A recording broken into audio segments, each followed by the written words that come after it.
এই গাইস, আজকে আমরা খাবো আম মাখা। এখন হচ্ছে আম কাটছে। আম অলরেডি কমপ্লিট হয়ে গেছে, আর একটা কাটতে চলেছে। কাটার পরে আমটা আমরা ধুয়ে নেবো ভালো করে, তারপরে ছোট ছোট পিস করে বাটিতে রেখে দেবো। ছোট ছোট পিস কাটা হয়ে গেছে এখন আমের। তারপরে আমরা ধুয়ে নেবো একটু। একটা ছোট বাটিতে জল ঢেলে নিলাম, কাঁচা লঙ্কা দিলাম, ধুয়ে নিলাম ভালো করে, চটকে মুটকে ধুয়ে নিলাম। আমটারও আমরা ধুয়ে নিয়েছি। তারপরে লঙ্কা দিয়ে দিলাম, লঙ্কা ধুয়ে মুয়ে লঙ্কা দিয়ে দিলাম। তারপরে বিট লবণ দিলাম, আমরা অল্প একটু বিট লবণ দিলাম। তারপরে সব একসাথে মাখিয়ে নিলাম। তারপরে একটু ভালো করে মাখিয়ে নিলাম একটু।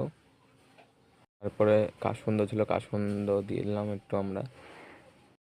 কাসুন দেওয়ার পর ভালো করে একটু মাখিয়ে নিলাম একটু।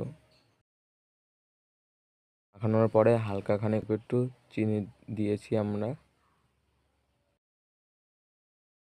পরে সব একসাথে মাখিয়ে নিলাম একটু ভালো করে, আবারও মাখিয়ে নিলাম। তারপরে মাখানোর পরে আমরা হচ্ছে খাওয়ার পালা। খেয়ে দিই কেমন হয়েছে। খুব ভালো হয়েছে, খুব সুন্দর।